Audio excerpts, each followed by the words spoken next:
Welcome to all the students of Shri Siddh Vidyapeeth school. आज हम पढ़ेंगे कक्षा 7वीं का हिंदी का चौथा पाठ कठपुतली। तो इस पाठ में इस कविता के माध्यम से इस कविता के कवि भवानी प्रसाद मिश्र जी हम सबको कठपुतलियों की कुछ मनोदशा का वर्णन देने की कोशिश किए हैं। तो चलिए शुरू करते हैं इस पाठ को। कठपुतली गुस्से से उबली, बोली ये धागे क्यों है मेरे पीछे आगे, इन्हें तोड़ दो, मुझे मेरे पाँव पर छोड़ दो। तो कवि कहता है कि धागों में बंधी कठपुतली को अपनी परतंत्रता पर गुस्सा आ रहा है, मतलब वो स्वाधीन नहीं है, स्वतंत्र नहीं है। उसको हम मनुष्य लोग एक रस्सी के मदद से, धागों के मदद से हम लोग नचा रहे हैं, वो अपने आप तो कुछ नहीं कर रही है। तो अपने उस परतंत्रता पर उसे गुस्सा आ जाता है अचानक से, और वो उस दूसरों के इशारे पर नाचते हुए से उन्हें दुख होने लगता है। तो वह कहती हैं कि आगे पीछे क्यों मेरे ऐसे धागे बंधे हुए हैं, इन्हें तोड़ दो और उन्हें अपने पैरों पर खड़े होने की मौका दो। तो दूसरे पंक्ति में क्या कहती है, सुनकर बोली और कठपुतलियाँ कि हाँ बहुत दिन हुए हमें अपने मन के छंद किए हुए। तो सुनकर बाकी जो भी हैं, बाकी जितनी भी सारी कठपुतलियाँ हैं, जब एक कठपुतली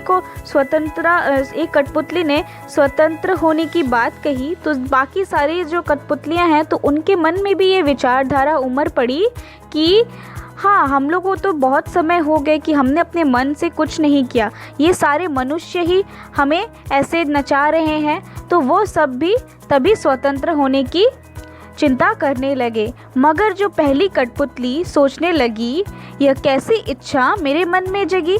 लेकिन ये जो पहली कठपुतली जिसने ये पहले सोचा, तो फिर उसने सोचा कि ये कैसी इच्छा हमारे मन में जग गई। ये सभी सोचकर तो अच्छा लगता है, परंतु पहली कठपुतली पर जब स्वतंत्रता की जिम्मेदारी आ जाती है, यानी वो जो पहली कठपुतली थी वो स्वतंत्र होने चाहिए, तो इसीलिए सबको को लगा कि हाँ उसको भी होना चाहिए, उन सबको भी होना चाहिए। तो ये जिम्मेदारी कौन लेगा, ये जिम्मेदारी जो है वो पहले कठपुतली पर आने लगी।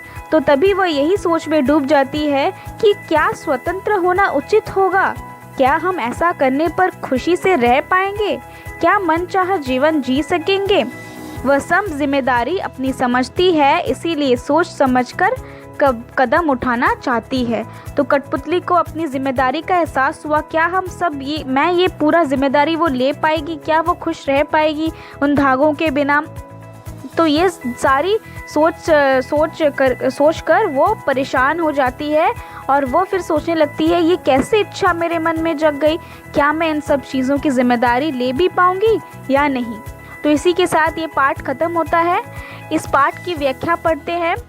इस कविता में कठपुतलियाँ स्वतंत्र की इच्छा से स्वयं अपनी बात व्यक्त कर रही है। उनके समक्ष स्वतंत्र होकर साकार बोलने वाली चुनौतियां हैं। धागे में बंधी हुई कठपुतलियां पराधीन हैं। तो इस कविता में जो कठपुतलियां हैं उनको स्वतंत्रता की इच्छा हो रही है, वह स्वयं अपना बात और अपना काम खुद करना चाह रहे हैं। वह स्वयं अपना बात बोल रही है कि उनके समक्ष जो स्वतंत्रता के साकार चुनौतियां हैं वो आने वाली हैं, और धागे में वो बंधी हुई है, वो पराधीन है। इन्हें दूसरों के इशारे पर नाचने से दुख होता है। दुख के बाहर निकलने के लिए एक कठपुतली विद्रोह कर देती है। तो इस दुख से बाहर निकल के लिए जो एक कठपुतली है वो विद्रोह कर देती है कि हमें अपने पाँव पर छोड़ दो, उनके धागे उनवाने से तोड़ दो, कि वो अपने पाँव पर खड़ी होना चाहती हैं। उसकी बात सभी कठपुतलियों को अच्छी लगती है। तो उसकी बात जो है बाकी जितनी भी सारी कठपुतलियाँ उनको अच्छी लगने लगती है। तो स्वतंत्र रहना कौन नहीं चाहता, लेकिन जब पहली कठपुतली पर सबकी स्वतंत्रता की जिम्मेदारी आ जाती है, फिर वह सोच समझाकर कदम उठाना ज़रूरी समझती है। तो इसी के साथ अगर जब वो जिम्मेदारी उन सब पर आ जाती है तो वह फिर वो जो कदम है वो सोच समझकर उठाना ज़रूरी समझती है। तो इसी के साथ ये पाठ ख़त्म होता है। आशा करती हूँ आप सबको ये पाठ बहुत अच्छा लगा होगा, क्योंकि ये पाठ किसी की स्वतंत्रता के बारे में है। और ये पाठ आप अच्छे से पढ़िए और इसके जो प्रश्न अभ्यास है हम वो दूसरे क्लास में करेंगे। तब तक आप ये पाठ अच्छे से पढ़िए और इस पाठ का आनंद उठाइए। धन्यवाद।